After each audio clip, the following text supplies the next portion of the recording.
former Deputy Prime Minister and leader of the National Party, part of the fabulous Howard Anderson duo of that great period of government. Mr. John Anderson, thank you for joining me today. And terrific to be with you. Yeah, and thank you also for contributing to the book. I know it's about the future of Liberal Australia, but I also know that you are a classical Liberal at heart and an Enlightenment character of the best sort. So I think you'll have a lot to say about the future of liberalism in this country and around the world. And we do appreciate as well your podcast series. So I'm happy to recommend that to anybody who's watching, that they should have a look at some of the interesting interviews that John has been doing for a couple of years now on a range of really interesting topics. So it's great though to have you on the other side today talking to me. I promise to try and be good. Okay, great. That's terrific. So, I mean, well-behaved. Well-behaved. Not sure I can be brilliant, Good. but I'll try and be well-behaved. Right. What I would like to start with is, let's start with the keys to success of that partnership with John Howard and yourself that spanned demographics and geographical divides in this country, which your chapter in the book talks about, and I think everybody else in the country believes there's now been a huge division across economic, cultural, social, between the inner urban elites and what we might call the rest of the country, particularly those people who live outside the metropolitan areas. How did you guys hold it together and make it consistent in the national interest, and where do you think it's gone wrong since? Well, in a sense, you could say what's gone wrong right across the Western world to start at the back end of that question, because it's not just our political scene, cultural scene, economic scene that's splintering. It's common, I think, particularly in the English-speaking world, and very worrying. But I think for us, there are a number of factors. There's no doubt that John Howard's mastery of politics, of policy, and I think, after built up with a lot of experience, his ability to read people, understand them, draw alongside them, draw the best out of them, they were big factors. I think another factor was that we'd been in opposition for a long time. People were hungry to get into government, but recognised that you had to do so on a sound philosophical basis. I think for the National Party, a lot of credit has to go to the leadership of the National Farmers Federation in those days, as they were pointing to what good policy happened to be, and it was good policy for the national economy as well as for the rural economies. And their advocacy for industrial relations reform, for tax reform, and so forth, I think was very powerful and very effective. So that drew the National Party, I think, into a very good solid place of understanding as to what the national priorities had to be. And they happened to align very much with, let me say it, my very good friend John Howard's sort of philosophical outlook. So by the time we got to government, we were committed to trying to do what we thought was the right thing for the country, and there was real alignment there. And maybe in a way, the best illustration of that was that we did a lot of really hard things and no one leaked. So the government was effective because we were coherent and a whole. Yes. And I think we've lost that understanding. Fragmentation, I would say, is death for a culture, and it's death politically. Yeah, okay. Because you also talk about in your chapter short-termism, picking up on that last answer. Do you think that we've lost a sense of greater purpose and direction in a policy sense, the whole centre-right, Australia, but also I would say we've got that problem across the broader Anglosphere. America's had terrible problems in understanding where it's going in a broader purpose sense. But do you think that short-termism that's taken over is really decaying the body politic? And, do you have any thoughts on that, and also any possible solutions as to how we can get around it? I have very strong views on it. I think it's a real problem, and it's there in the research. There's an amazingly short political horizon now on the part of the electorate and of their leaders. And I would say to both sides of that divide, the electorate needs to stop and think more about what's the sort of society they want to hand on to their children and their grandchildren. But leaders need to do a better job of stepping up and setting out a vision and not simply following the polls. And we do know the hard-nosed research is all there. The collapse in America in patriotism over the last 25 years, since the time we were in government, basically has halved And we always think of the Americans who people have flags flying on their porches and what have you. And yet their commitment to their country, as expressed by Americans, has come down massively. They've always been a strongly Christian country. That's the view on how much religion matters has basically halved. Staggeringly, the number of people who would have said in the 90s, according to the polling, that children were important to them has gone from around 70% down to 30%. That feeds the short-termism. Yes. Oh, it's about me, I needn't worry about the next generation, I'm not interested in it. It's staggering numbers of people now are not interested. That's a pretty blunt thing to say, but not as interested, say, as we would have been once in what happens to our kids and our grandkids. As Tim Costello once, I heard him say, it was a really interesting point in a speech he gave at a big charity. He said, our forebears risked everything to come out here in leaky sailing boats to a land they knew very little about, with droughts and floods and all the rest of it, hoping for a better future for their kids and their grandkids. And he said, and their kids risked everything in the First World War, the Second World War, fought the Depression in the hope that they could get through, continue a reasonable life trajectory, and we're now reduced to hoping for a good time tonight. And I do think there's been a shift there, both amongst our leaders and those who are led, and I think as a culture that's disturbing. We want to hand something on. We've benefited from what those who went before us did. Edmund Burke had a point. Life is a contract between the living, the dead, and those to come. That's to come, absolutely, for sure. So if we talk about that division between country Australia and the inner urban divide, what sort of astounds me a lot when we discuss this is that when it comes to economic contribution to the nation, particularly if we look through COVID, it was the country through minerals, commodities, agricultural products that literally powered the country through, continued to operate, continued to trade, became more and more important. The government's now sitting on the back of record revenues off the back of all of this. And yet, if we listen to the inner urban group, it's as if we need to end this. These are terrible things. Let's stop them. And there's no realisation or appreciation between the two. Do you think that's how that's happened and what we can do about it? I think it's deeply concerning. And look, it rankles with me a little bit. I mean, I can tell you now that for every medium paid job in rural Australia, there's another roughly double paid job hanging off that in a city, which is extraordinary. And I do think that there's a real problem with disconnectedness now. Mm-hmm. And I notice that so many of those people who want to cripple the very sources of our national well-being still want to spend more money on their pet social programs. This is absolutely everywhere. And good housekeeping requires that you run the place properly and you live within your means. I mean, this is part of the problem of intergenerational theft. Yes, of not absolutely. Looking to our children and passing on to them, a fair go, as we used to put it in Australia. And if you look at the fastest growing area of government expenditure now, it's interest on debt. Yes. And that's horrendous. And we carry on as though it doesn't matter. And I think, let me be really fair here, I think one thing that the Hawke and Keating government did, and then that I think we did, and Peter Costello deserves a lot of credit here, and because he always had the absolute backing of John Howard as a sort of the Prime Minister, was that we unpacked some of that stuff. We showed leadership, we explained, we built a constituency that said, governments should live within their means, which means the taxpayer should live within their means. You shouldn't pass on to the next generation a mess. Yes. And just expect them to think, oh, that's all right. And this is now showing up, of course, in the lack of commitment by younger people to our way of life and our democratic and capitalist ideals, because they're being locked out of it, partly because of bad economic policy. I don't think there's any way of putting it. That's making it so hard for them to make that first step into their house and their assets. Yes, yeah, for sure. In your chapter, you call for heroes. You say we need more heroes, which is to do with, I think, the leadership issue. Yeah.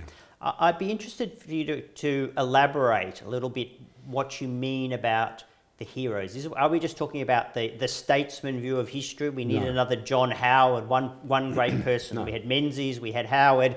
Where's the next one? Or is it a much broader sense of heroes and people that can help lead us and also that make us proud to be a part of and associate with? I think the neatest way to sum up summarise what I really think here was Churchill. Everybody quotes Churchill. Well, let me have a go.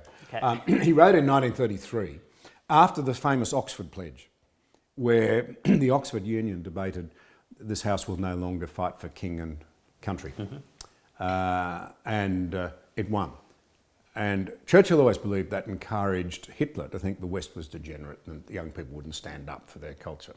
And he wrote not long after that any culture that does not pass on to its children the story of that culture, and he specifically said its religious beliefs and its heroes, is in effect saying that the culture's null and void and not worth defending and standing up for, leaving young people without a sense of direction and purpose.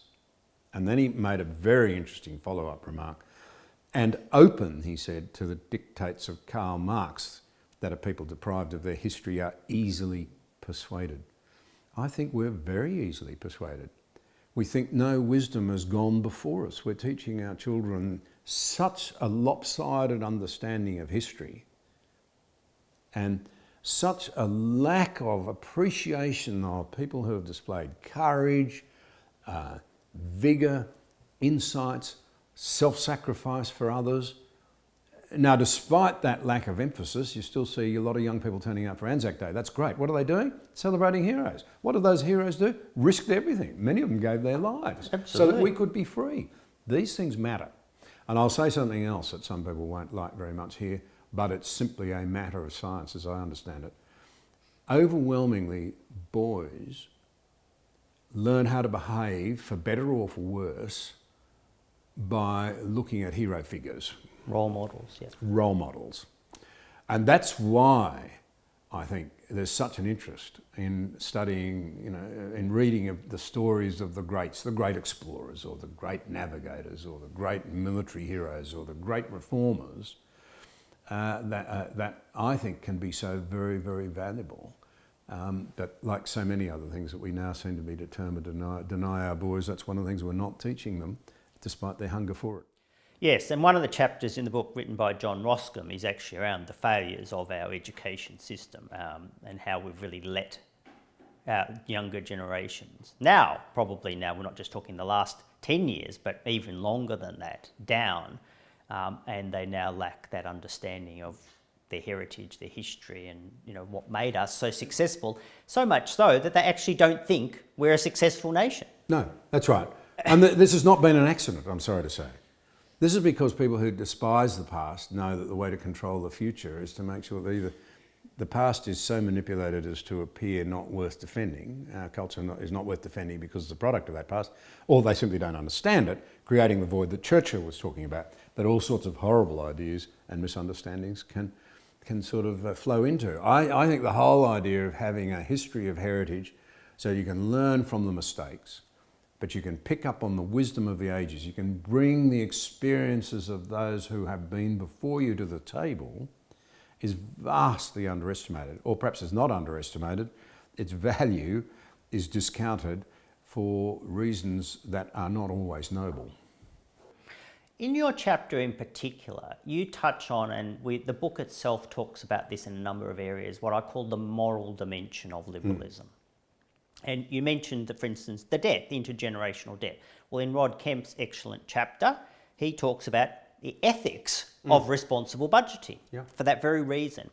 And I don't know why, but people on the centre-right, the Liberals, the Conservatives and others, rarely talk in moral terms. Yet on the left, particularly the extreme left, always talk in highly moralistic terms. And therefore, in the book, one of the reasons we chose to call it Dignity and Prosperity, the Future of Liberal Australia, is because a large part of the future of a liberal democracy, I believe, and it comes out in a number of the chapters, including yours, is about the moral dimension to liberalism. And I wonder whether you'd like to just say a little bit more, because you put in your chapter a number of issues about the truth. That's a moral issue. If people don't understand the truth, we are morally failing the generation. If we don't feed people, that's a moral dilemma in letting people down. So I would like you to just expand a little bit about your thoughts about how the moral dimension to the philosophy that guides our government and our governance is so important? How long have you got? Because I think this is really important. You know, we are beings who feel, and we're beings who can think. And Thomas Sowell, the famous black American thinker, old man now, made the observation a few years ago that the problem is not that little Johnny can't feel, he can feel. The problem is not that little Johnny can't think, he can think. The problem is that little Johnny thinks that feeling is thinking. And Jonathan Haidt, in his excellent book, The Coddling of the American Mind, picks up on this theme. He says there are three great mistakes we're making in the raising of our children, even though we may be well-intentioned. We're teaching them that life is a battle between good people and bad people, whereas the classicists always understood. Any genuine liberal or conservative should understand we're all a mixture. No one's perfect, no one's all bad. Of course. But we teach our kids that life is a battle between good people and bad people. But he says we also now say to our kids, what doesn't kill you makes you weaker, so we don't prepare ourselves to make tough decisions and to be resilient and to bounce back and to see problems as something to be grappled with rather than overcome by. And he says, perhaps in some ways the most dangerous of all, always trust your feelings. Well, your feelings can be guided by a lot of things other than the facts. Yeah. And we are emotionalising. In fact, Diane Hirsi-Ali talks about how we're turning our democracy into an emocracy. We emote everything. But a lot of things can't be emoted. And so you can use emotion for ill, if you're trying to shame people into a policy position. There's a bit of that going around a bit at the moment. Sure. You can use it for noble purposes to get people to reach higher, to achieve more. But I think the point that I wanted to make is that we need a genuine quality approach that says there are sound moral reasons for running a strong economy, for example. It means that we don't pass on irresponsible debts to our kids. It means that we have something in reserve if there's a crisis. It means that we have better employment opportunities and we can run better institutions. If you come to climate change, I'm a farmer. I'm passionately committed to the business of feeding people. We're now feeding 5 billion mouths a day, every day, than we were 50 years ago. With modern technology, with extraordinary generosity, I'm going to say this, by the much maligned West, in making their knowledge available in the majority world. I mean, Australians have been fantastic at this. They get almost no credit. Taking our expertise to people in the majority world, lifting them out of poverty and what have you. That is a fantastic moral story. And if we're not careful, though, with badly designed energy policy pursuing the only moral game in town, as some people would have you believe, bringing emissions down, we will push people back into poverty. We will reverse that process. That's what the riots in Sri Lanka were largely about. Yes. The Sri Lankan government said, we'll be heroes, we'll ban artificial fertiliser, and within months their people are starving. And the Dutch farmers, we now And the Dutch are the biggest party in the upper house in the most recent elections because they just said they were closing down farms. And you know, and one of the, Janet Albrechtsen made this point about the government that I was privileged to be part of under John Howard. She said that was a government that was able to juggle many realities at once. It wasn't a one-trick pony. You need people who can recognise, for example, there's not one dimension to the moral debate about emissions. If you move so quickly out of a sense of purity in certain areas, you will have the catastrophic human outcomes of people going hungry. But here's the irony, you'll shoot yourself in the foot anyway, because people who are hungry don't care about the environment. If you want to see global environmental destruction, the old Soviet Union used to be like. Push people back into poverty. Now that is a moral case that needs to be argued. And so when people say to me, oh, you know, the greatest issue confronting us morally is climate change, I say, well, actually there are other moral issues, like feeding people. Yes. And if you get it wrong, you'll actually make your initial concern worse. Housing them, and we keeping them don't do warm that in the well winter. enough. Yeah, all of those things. No, for sure. You talk about then regrounding in your chapter. Yeah. Regrounding political and the key philosophies conservatism, liberalism, libertarianism, but we need to reground it. What do you mean? Would you like to elaborate on when we need to reground it? Is this about the moral dimension, or is it also about the practical dimension? Or how do you see that playing out in terms of regrounding our politics? When I first went into the Parliament, there used to be some fantastic debates on the floor of the House. I don't think they happen anymore. And they reflected people's deep personal philosophical commitments. And there was a certain nobility. I might have vehemently disagreed with their approaches to solving the problems, but a certain nobility to some of the old socialists. They were about universalism. They're a disadvantaged people, and we need to bring them into the Australian family. Mm-hmm. Fair enough. That's a good thing to aspire to. Well, that's broken down. And as far as I can see now, the left is about a victim culture, creating a new aristocracy. I've heard old left-wing members of the Labor Party actually say this, so it's not just me. Yeah. And weaponising those victims and making sure, by the way, that they stay as victims, because if you solve their problems... Well, then you have no victims. You've got no victim, you lose your weapon. You lose your constituency. You could say that classical liberals, I mean, I've been really distressed that so many of them have traditionally said, look, government must be downstream of culture. We want strong cultural, and civic arrangements so that we don't need big intrusive government. They're as bad as everybody else now, running out and saying, we've got a problem, the government's got to solve it. And the problem for Conservatives is that they deserted all the patches that they ought to have never let go of. And the greatest thing a Conservative should always be able to prick our conscience about is this: human nature doesn't change. And no one's perfect, and no one's all bad.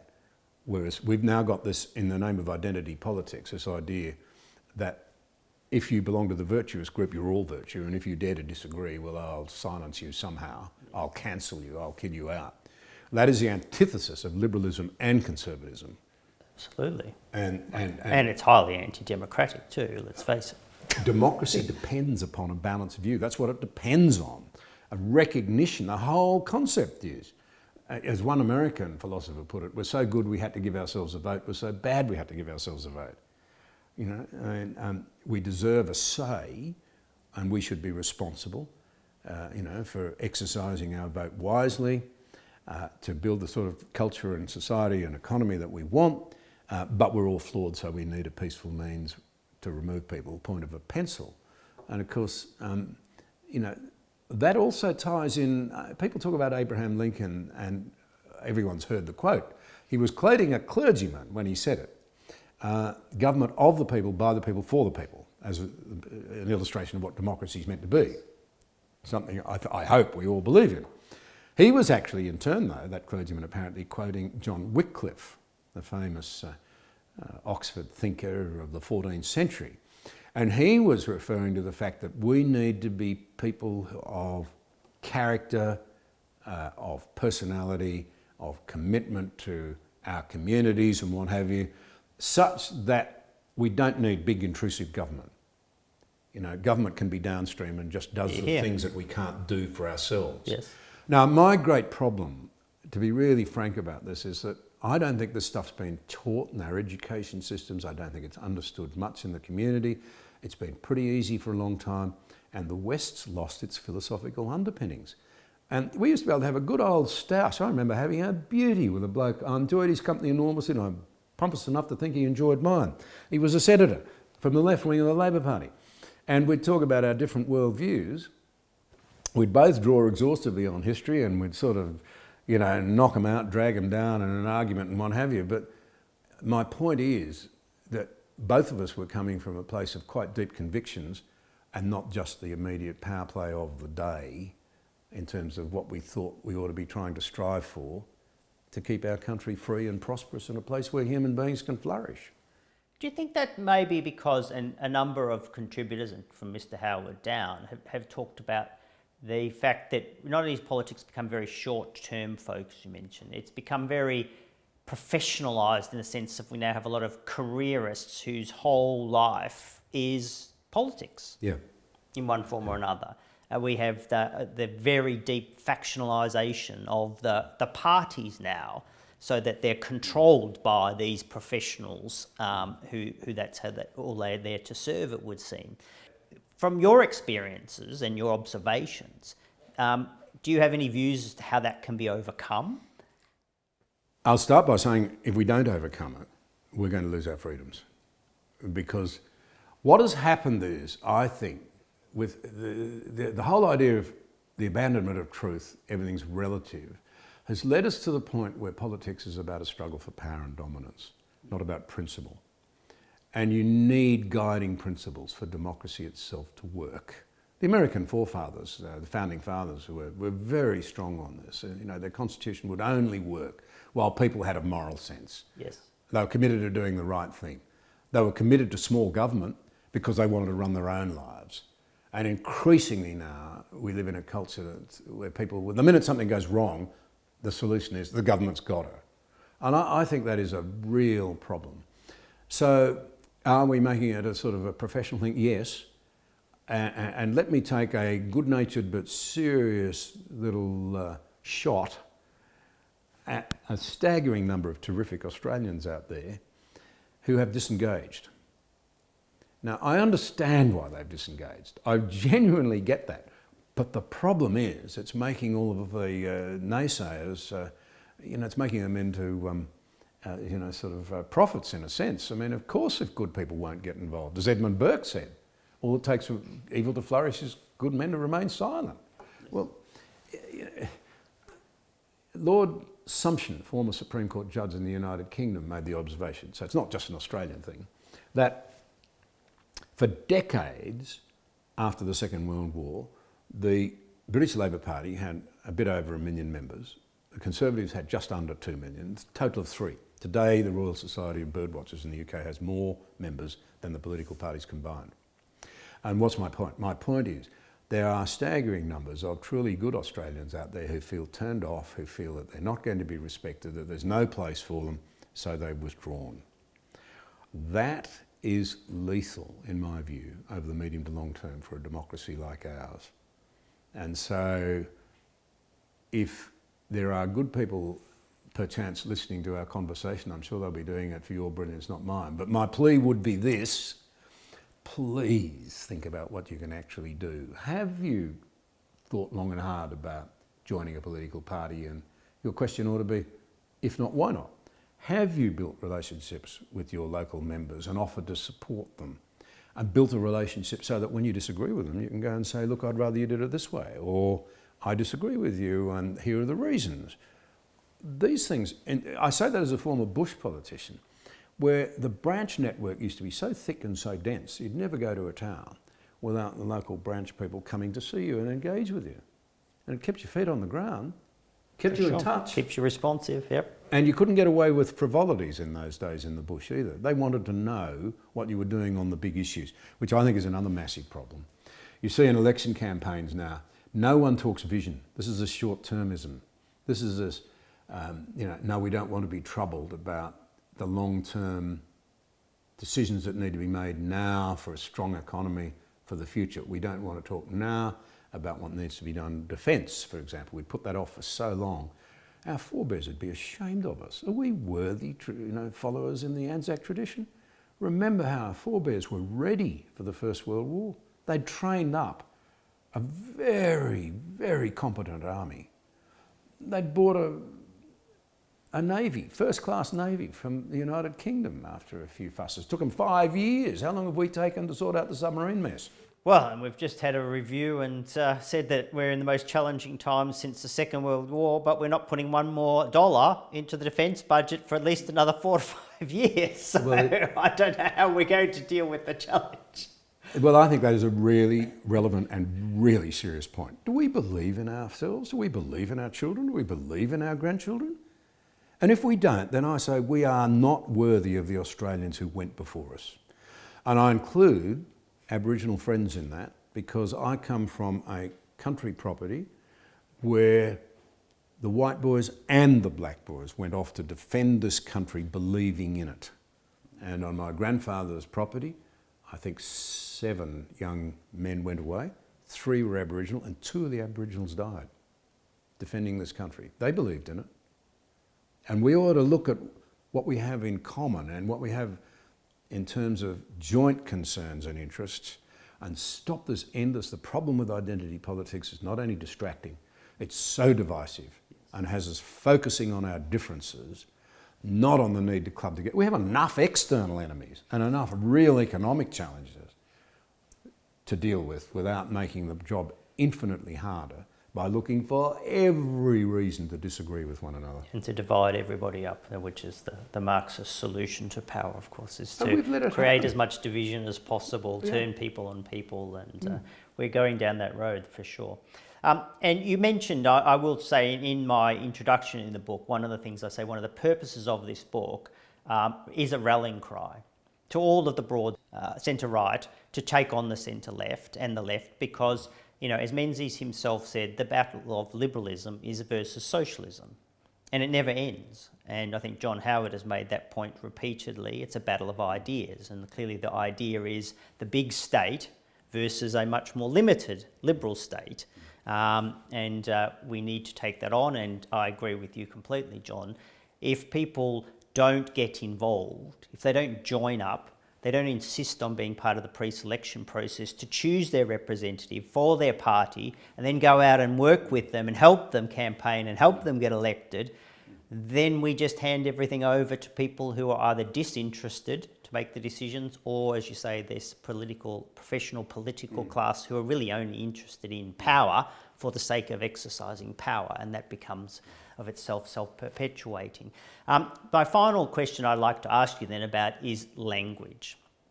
How do we reach out to those who are disengaged, and particularly to the younger generation who seem to in particular have moved away from the centre-right and everything that it's perceived to represent, rightly or wrongly, over the last decade and a half in particular? Do you have any views as to how we communicate and reach out to them in a language sense to re-engage and get them on side? Well, I'd make two comments. The first is we actually need to believe in something, and the first thing we need to believe in is our children. And if we believe in our children and the future of our country, we'll do something about the state of education in this country. Now, I've got a lot of teachers in my family. It's not a shot at teachers, but it is a shot at the people who control the curriculum. It's a shot at the way in which the cultural warriors make the children the victims of our culture wars. It is unbelievable to me that our educational outcomes, despite roughly doubling the amount of money we're spending on every kid, continues to collapse. And as I understand, New South Wales is leading the pack, the biggest state, which really ought to cause some soul searching, frankly, on the coalition side of the debate, because they've been in there for a long time. Why have the standards in New South Wales slipped, as I understand it, faster than anybody else's? The OECD, longitudinal tracking, classroom behaviour has gone from roughly the 70th worst out of 80 to almost the worst out of 80 countries that the OECD's been tracking. Well, come on. No wonder our teachers are disillusioned. No wonder they just want to get on with teaching, and the rules, the regulations, the red tape. So we really do need to focus on that aspect, I think, and take it up in a big way. And I think the other issue that directly leads on is that we've got to lead. You've got to make the case. You've got to build constituencies, not just read the polls all the time. We were always accused of doing that. People would say, oh, John Howard's just reading the polls. He actually, anyone who knows John Howard well knows that he just had an incredible ability to understand what the Australian people were thinking and where their values lay. But he knew too how to draw the best out. And I think that's been missing. I also think the other thing that's been missing is the ability to explain why tough decisions are need to be taken sometimes. I mean, I think I'm a bit with Paul Kelly, the March of the Patriots, the idea that, you know, you did have intellectual leadership, particularly from the early years of the Hawke government, and that continued right through the period that we were in government. And when you look at it, there was passionate advocacy for a vision for the country, whereas now it's so inward-looking, it's so short-term, it's so committed to demonising some group of Australians rather than collectively saying, here's a bit of a, excuse the expression, light on the hill, a unified, prosperous country, opportunities for people that can walk tall in the world and believes in itself. And of course, believing in yourself doesn't mean whitewashing the things you haven't done well or not facing the barnacles that, to use another hard expression, that need to be scraped off. But it does mean that you have confidence in your people and in the institutions that they've set up, because they're the envy of the world. Well, That's so obvious. Absolutely. That's why people want to come here. And I've met so many migrants who have said, I've come here and I believe in the way of life that you've set up, but why don't you Australians believe in it anymore? There's a powerful message in that. Yes. So that's the closing remark, I guess. Australians need to believe in the success that they've achieved and stick with it and keep growing it for the future. Is that the point? That's the point. And when we've got something wrong, well, we have the best mechanisms in the world for sorting them out and putting them right. You faithful. All right. Thank you very much, John Anderson, for joining me. Thank you. It's been a pleasure. Thanks. Okay.